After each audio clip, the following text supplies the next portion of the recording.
You cannot begin to imagine in how many ways the world is the opposite of what you have been taught to believe.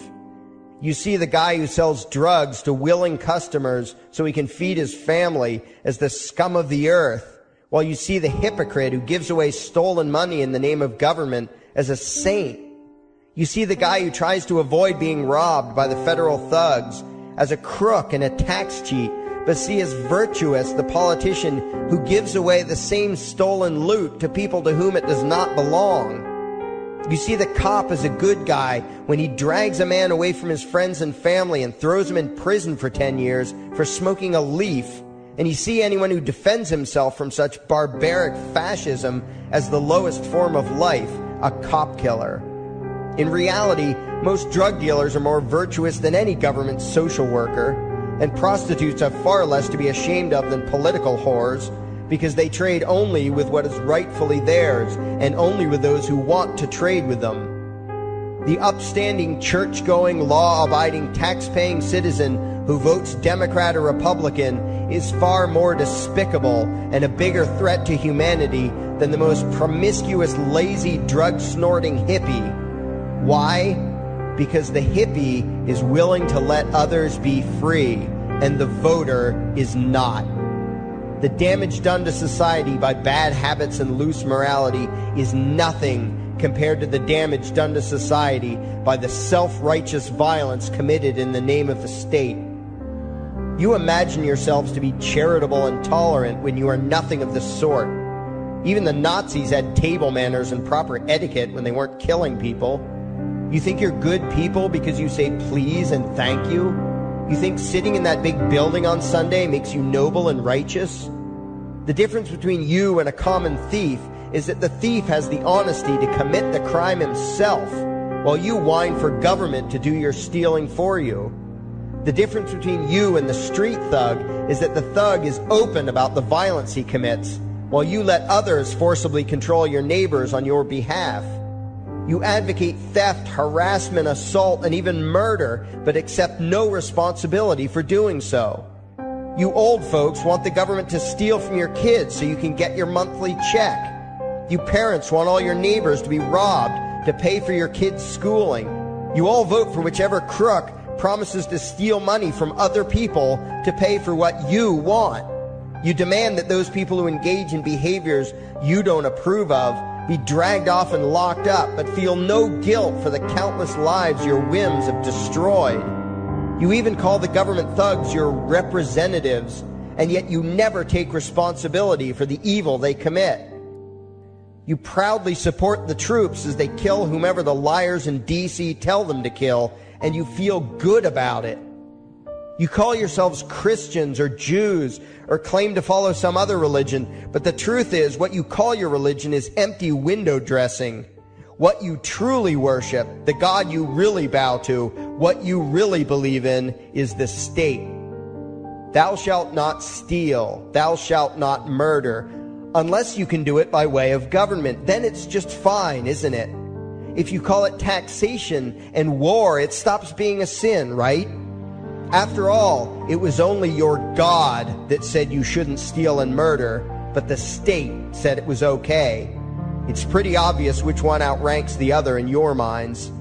Despite all the churches, synagogues, and mosques we see around us, this nation has one God and only one God, and that God is called government. Jesus taught nonviolence and told you to love your neighbor, but the state encourages you to vote for people who will use the violence of government to butt into every aspect of everyone else's life. Which do you believe? To those about to stone a woman who had committed adultery, Jesus said, "Let him who is without sin cast the first stone." But the state says it's perfectly fine to lock someone up if they do something you find distasteful, such as prostitution. Which do you believe? The Christian God says, "Thou shalt not covet," but coveting is the lifeblood of the beast that is the state. You are taught to resent, despise, and hate anyone who has anything you don't have. You clamor for the state to tear other people down, steal their property, and give it to you. And you call that fairness. The Bible calls it coveting and stealing. You are not Christians. You are not Jews. You are not Muslims. and you certainly aren't atheists. You all have the same God, and its name is government. You're all members of the most evil, insane, destructive cult in history. If there ever was a devil, the state is it, and you worship it with all your heart and soul. You pray to it to solve every problem, to satisfy all your needs, to smite your enemies, and to shower its blessings upon you. You worship what Nietzsche called the coldest of all cold monsters, and you hate those of us who don't. To you, the greatest sin is disobeying your God, breaking the law, you call it, as if anyone could possibly have any moral obligation to obey the arbitrary commands and demands of the corrupt, lying, delusional megalomaniacs who infest this despicable town. Even your ministers, priests, and rabbis, more often than not, are traitors to their own religions, teaching that the commands of human authority should supersede adherence to the laws of the gods they say they believe in. Several years ago, I heard one pompous evangelical jackass in particular pontificating on the radio that anyone who disobeys the civil authority, be it a king or any other government, is engaging in rebellion against God. Those were the exact words he used. What if the government is doing something wrong? Well, this salesman for Satan opined, that is the business of those in government, and you are still obligated to obey.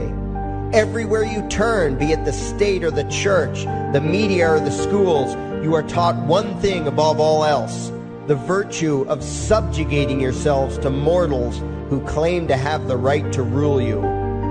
It is sickening the reverence with which you speak of the liars and thieves whose feet are so firmly planted on your necks. You call the congressmen and the judges honorable, and you swoon at the magnificence of the grandiose halls they inhabit, the temples they built to celebrate the domination of mankind. You feel pride at being able to say you once shook a senator's hand or saw the president in person. Ah, yes, the grand deity himself, His Royal Highness, the President of the United States of America. You speak the title as if you're referring to God Almighty. The vocabulary has changed a bit, but your mindset is no different from that of the groveling peasants of old who bowed low, faces in the dirt, with a feeling of unworthiness and humility when in the presence of whatever narcissist had declared himself to be their rightful lord and master. The truth of the matter, back then and today, is that these parasites who call themselves leaders are not superior beings. They are not great men and women. They are not honorable. They're not even average. The people who earn an honest living, from sophisticated millionaire entrepreneurs to illiterate day laborers doing the most menial tasks you can imagine, those people deserve your respect. Those people you should treat with courtesy and civility. But the frauds who claim the right to rule you and demand your subservience and obedience, they deserve only your scorn and contempt. Those who seek so-called high office are the lowest of the low. They may dress better, have larger vocabularies, and do a better job of planning out and executing their schemes, but they are no better than pickpockets, muggers, and carjackers. In fact, they are worse, because they don't want to rob you of just your possessions. They want to rob you of your very humanity, deprive you of your free will, by slowly leeching away your ability to think, to judge, to act, reducing you to slaves in both body and mind. And still you persist in calling them leaders. Leaders? Where is it that you think you're going exactly that would require you to have a leader? If you just live your own life and mind your own damn business, exercising your own talents, pursuing your own dreams, striving to be what you believe you should be, what possible use would you have for a leader? Do you ever actually think about the words that you hear, the words that you repeat? You parrot oxymoronic terms such as the leader of the free world, even pretending for a moment that there is some huge journey or some giant battle that everyone in the entire nation is undertaking together that would require a leader. Why would you ever think, even for a moment, that the crooks that infest this town are the sort of people you should listen to or emulate or follow anywhere? Somewhere inside your mostly dormant brains, you know full well that politicians are all corrupt liars and thieves, opportunistic con men, exploiters, and fearmongers. You know all this, and yet you still speak as if you are the ones who are the stupid, vicious animals, while the politicians are the great, wise role models, teachers, and leaders without whom civilization could not exist. You think these crooks are the ones who make civilization possible? What belief could be more absurd? Yet when they do their pseudo-religious rituals deciding how to control you this week, you still call it law and continue to treat their arbitrary demands as if they were moral decrees from the gods that no decent person would ever consider disobeying. You have become so thoroughly indoctrinated into the cult of state worship that you are truly shocked when the occasional sane person states the bleeding obvious. The mere fact that the political crooks wrote something down and declared their threats to be law does not mean that any human being anywhere has the slightest moral obligation to obey. Every moment of every day, in every location and every situation, you have a moral obligation to do what you deem to be right, not what some delusional bloated windbag says is legal. And that requires you to first determine right and wrong for yourself, a responsibility you spend much time and effort trying to dodge. You proclaim how proud you are to be law-abiding citizens and express your utter contempt for anyone who considers himself above your so-called laws, laws that are nothing more than the selfish whims of tyrants and thieves. The word crime once meant an act harmful to another person. Now it means disobedience to any one of the myriad of arbitrary commands coming from a parasitical criminal class. To you, the term crime is nearly synonymous with the word sin, implying that the ones whose commands are being disobeyed must be something akin to gods, when in truth they are more akin to leeches. The very phrase, taking the law into your own hands, perfectly expresses what a sacrilege it is in your eyes for a mere human being to take upon himself the responsibility to judge right from wrong and to act accordingly, instead of doing what you do, unthinkingly obeying whatever capricious commands this cesspool of maggots spews forth. You glorify this criminal class as lawmakers and believe that no one is lower than a lawbreaker, someone who would dare disobey the politicians. Likewise, you speak with pious reverence of law enforcers, those who forcibly impose the politicians' every whim upon the rest of us. When the state uses violence, you imagine it to be inherently righteous and just, and if anyone resists, they are, in your eyes, contemptible lowlifes, lawless terrorist criminals. Like the lawless terrorist criminals who helped slaves escape the plantations. Like the lawless terrorist criminals who helped Jews escape the killing machine of the Third Reich. Like the lawless terrorist criminals who were crushed to death under the tanks of the Red Chinese government in Tiananmen Square. Like all the lawless terrorist criminals in history who had the courage to disobey the never-ending stream of tyrants and oppressors who have called their violence authority and law. And that includes the lawless terrorist criminals who founded this country. Everything you think you know is upside down, backwards, and inside out. But what has to take the cake, the height of your insanity, is the fact that you view as violent terrorists the only people on the planet who oppose the initiation of violence against their fellow men. Anarchists, voluntarists, and libertarians. We use violence only to defend ourselves against someone who initiates violence against us. We use it for nothing else. Meanwhile, your belief system is completely schizophrenic and self-contradictory. On the one hand, you teach the young slaves that violence is never the answer.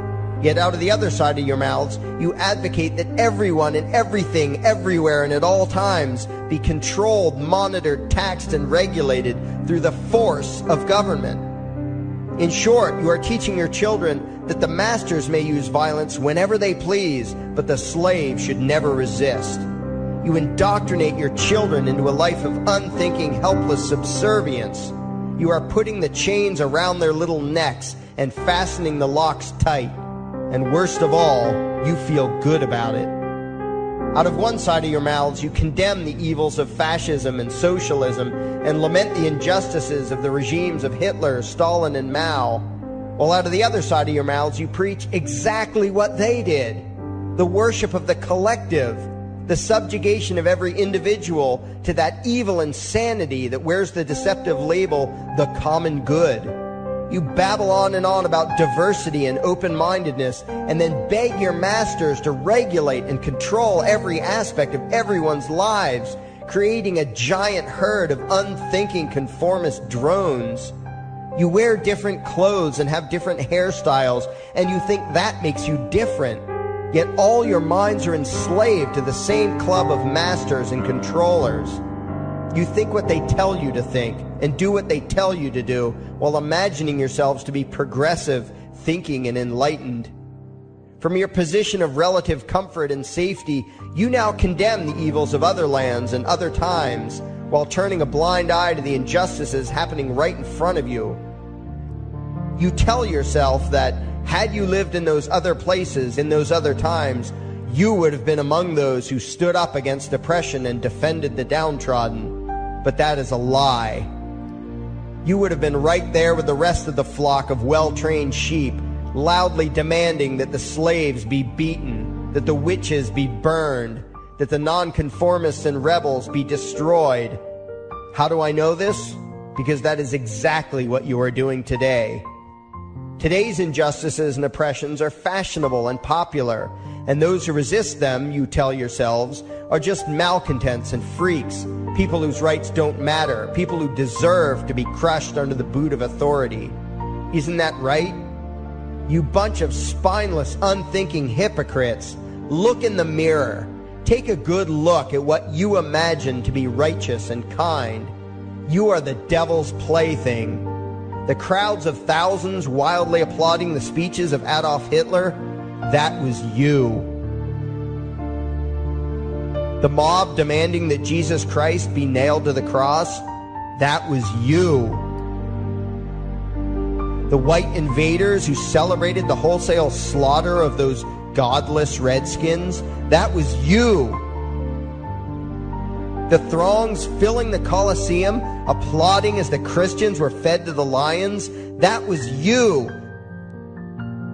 Throughout history, the perpetual suffering and injustice occurring on an incomprehensible scale, it was all because of people just like you, the well-trained, thoroughly indoctrinated conformists, the people who do as they're told, who proudly bow to their masters, who follow the crowd, believing what everyone else believes and thinking whatever authority tells them to think. That is you. And your ignorance is not because the truth is not available to you. There have been radicals preaching it for thousands of years. No, you are ignorant because you shun the truth with all your heart and soul. You close your eyes and run away when a hint of reality lands in front of you. You condemn as extremists and fringe kooks those who try to show you the chains you wear because you don't want to be free. You don't even want to be human.